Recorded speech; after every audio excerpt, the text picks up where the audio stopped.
नमस्कार, रात के 10 बज रहे हैं। 10 में दम में आपका बहुत बहुत स्वागत। मैं हूं आपके साथ निधि वासंदानी। बताएंगे 10 में दम में आपको कि कैसे चीन का समंदर में शीत युद्ध जारी है। इसके अलावा तालिबान के साथ यारी कैसे इमरान खान को भारी पड़ रही है, ये भी आपको बताएंगे। और भारत में हिंदुत्व पर बवाल थमने का नाम नहीं ले रहा है। लेकिन पहले महाराष्ट्र में टेंशन हाई है। दरअसल त्रिपुरा की हिंसा महाराष्ट्र में पहुंच गई और आग ऐसी लगी है कि अमरावती में हालात बिगड़ गए। वहां पर हालात तनावपूर्ण हो गए, पुलिस को लाठीचार्ज करना पड़ा, उसके बाद कर्फ्यू लगाया गया, इंटरनेट सेवाएं बंद करनी पड़ी। आखिर ये टेंशन की शुरुआत हुई कहां से थी?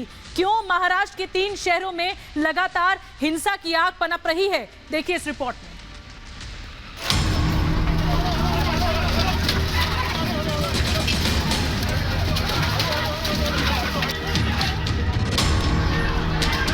महाराष्ट्र में टेंशन हाई, सियासत गरमाई। सरकारी पार्टी के लोग स्टेज पर जाकर जिस प्रकार से भड़काने वाला भाषण देते हैं, उनके ऊपर भी कार्रवाई होनी चाहिए। अफवाह गैंग ने भड़काया हिंसा किया। सिचुएशन यहाँ पर काफी ज्यादा और भयानक होते हुए दिखाई दे रही है। तलवारों के साथ हमला करने के लिए मौजूद थे। एक पत्थरबाजी जो है वो वहाँ से भी होते हुए दिखाई दे रही है। टीयर गैस भी छोड़ा जा रहा है।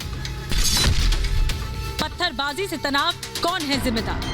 राहुल गांधी, आप अपने कार्यकर्ताओं को प्रशिक्षण दे रहे हैं अथवा हिंदुत्व के प्रति अवमानना का प्रशिक्षण शिविर चला रहे हैं।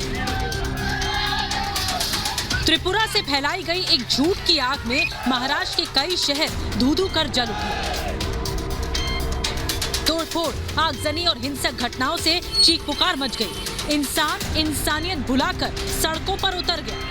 मेहनत से संजोई गई संपत्ति गुस्से की आग में जलने लग गई।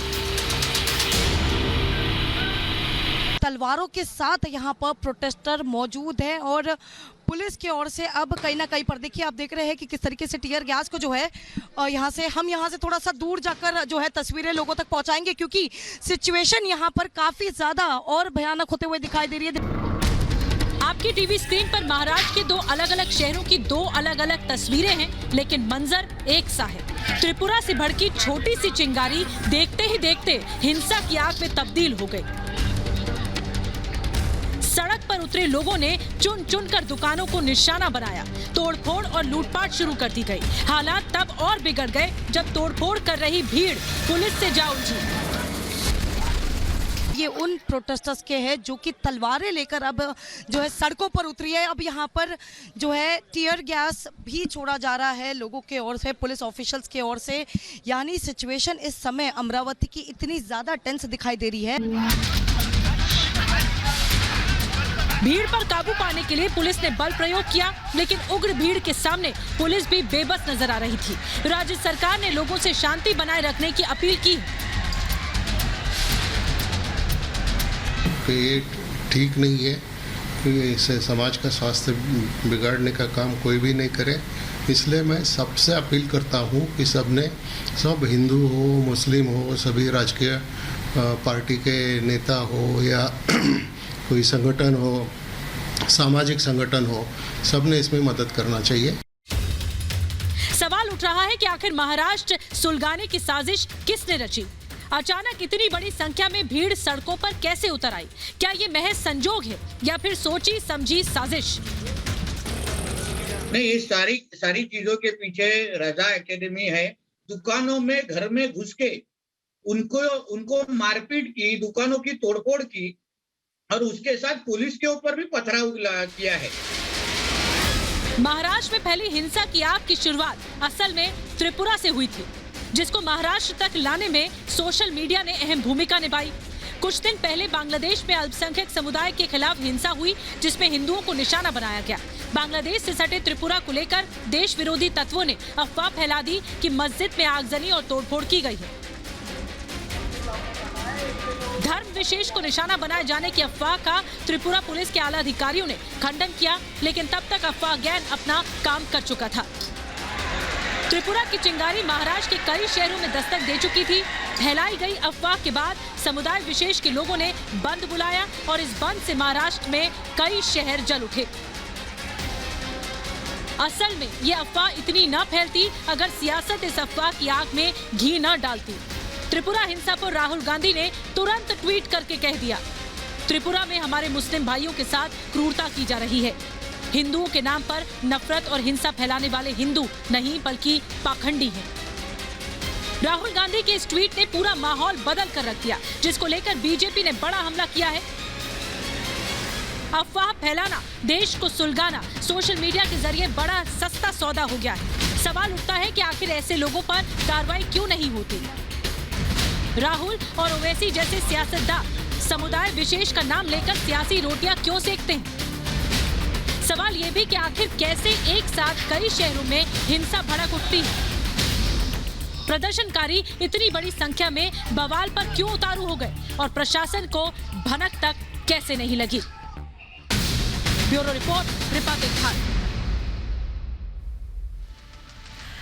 और भारत में हिंदुत्व को लेकर जो बवाल है वो थम नहीं रहा। महबूबा मुफ्ती के एक बयान ने आग में घी डालने का काम किया है और इस पूरे मामले पर इस मुद्दे को भुनाने की कोशिश हो रही। तो पहले कांग्रेस के राहुल गांधी, सलमान खुर्शीद हिंदुत्व पर घिर गए और अब महबूबा मुफ्ती की चारों ओर से निंदा हो रही है।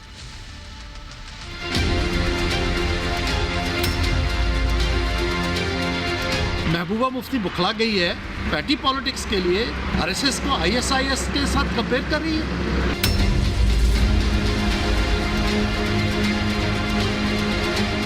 वो हिंदू मुसलमान और एंटी नेशनल बातें करती है, तो मुझे लगता है कि दिमाग का संक्रमण कहीं ना कहीं गिरा हुआ है।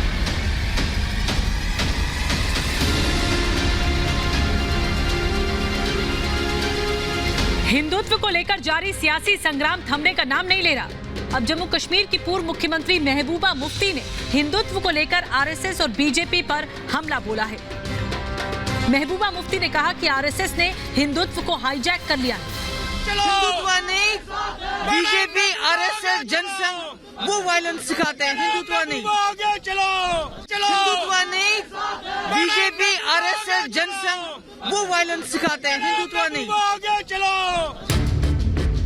अब सुनिए कांग्रेस नेता राहुल गांधी को, जो हिंदुत्व और हिंदू धर्म को एक बता रहे हैं।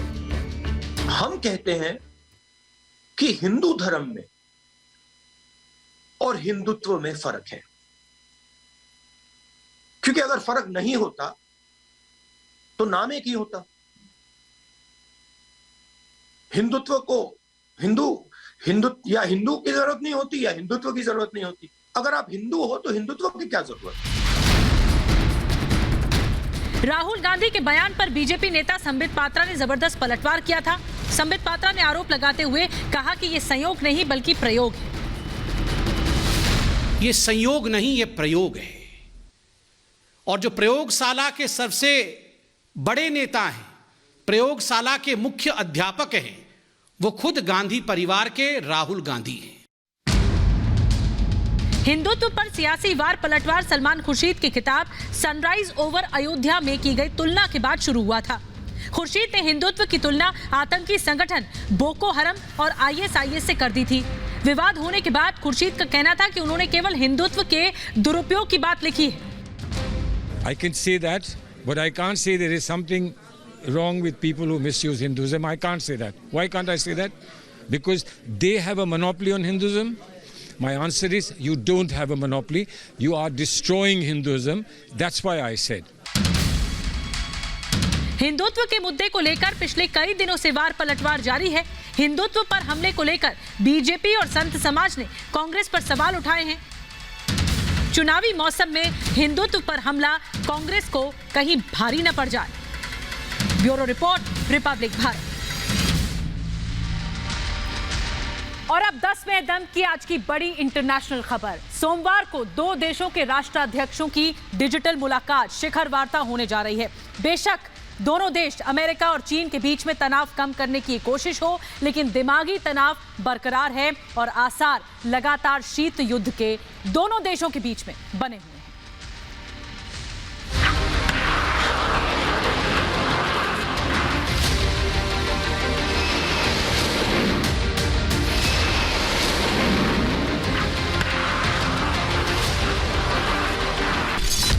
बीजिंग के ऐलान से व्हाइट हाउस में हड़कंप।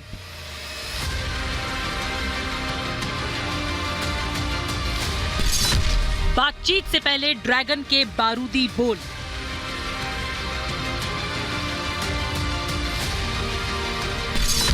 समंदर को लेकर कोल्ड वॉर के संकेत।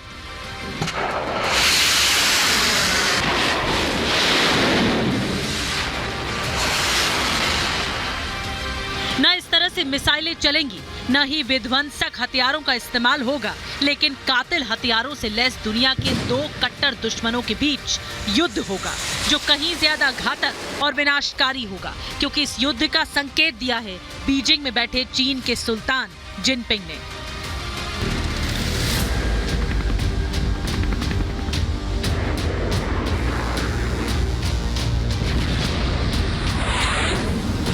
Asia Pacific economic cooperation summit के दौरान शी जिनपिंग ने चेतावनी देते हुए कहा, एशिया प्रशांत क्षेत्र में शीत युद्ध के चलते तनाव हो सकता है।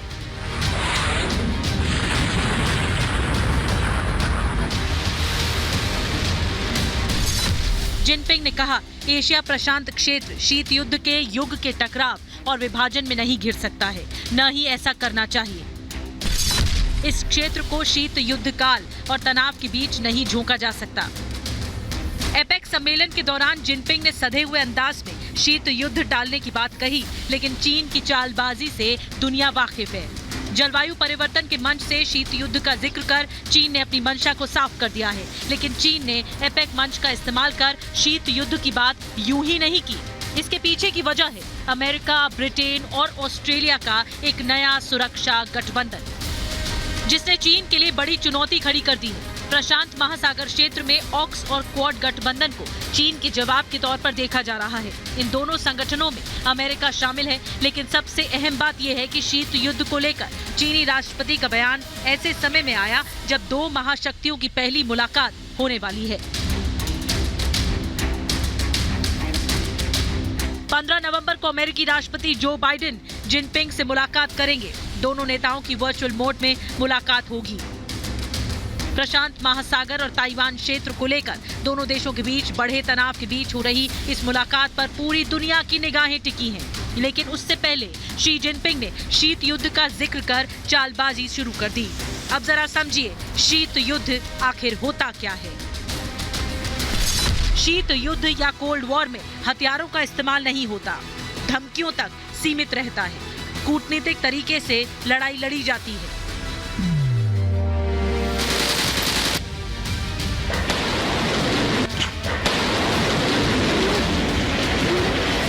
पिछले कुछ महीनों के दौरान अमेरिका और चीन के बीच कड़वाहट अपने चरम पर पहुंच गई है। ताइवान को लेकर दोनों देश आमने सामने हैं, जहां एक तरफ चीन ने साफ कर दिया है कि ताइवान का एकीकरण होकर रहेगा, तो वहीं दूसरी तरफ अमेरिका ने चीन के बयान पर ऐतराज जताते हुए ताइवान का समर्थन किया है। इतना ही नहीं, प्रशांत महासागर क्षेत्र में चीन की दादागिरी को खत्म करने के लिए अमेरिका ने क्वाड और ऑक्स जैसे गठबंधन तैयार कर लिए हैं, जिसने चीन को बुरी तरह नाराज कर दिया है। ऐसे में बाइडेन और चीन के बीच होने जा रही बैठक क्या रंग लाती है, इस पर पूरी दुनिया की निगाहें टिकी हैं। Bureau report, Republic Bharat. ऐसे तो पाकिस्तान कहता है कि अफगानिस्तान में उसके खिलाफ साजिशें हो रही हैं, वहीं दूसरी तरफ तालिबानी मंत्रियों का स्वागत बहुत ही गर्मजोशी के साथ किया जाता है। सवाल नहीं उठता कि पाकिस्तान कहीं दुनिया को भ्रम में डालने के लिए इस तरह का नाटक कर रहा है। जब मिले आतंकियों के यार, तालिबानी मंत्री पहुंचे पाकिस्तान। इमरान खान ने किया स्वागत।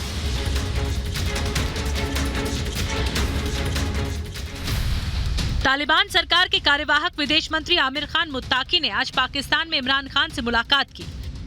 इमरान खान ने मुस्कुराकर तालिबानी मंत्री का स्वागत किया। अफगानिस्तान पर तालिबान के कब्जे के बाद से ही पाकिस्तान तालिबान की हर संभव मदद कर रहा है। मुलाकात की तस्वीरों से साफ है कि आतंक के आका पाकिस्तान और तालिबान के बीच गठजोड़ कितना मजबूत है।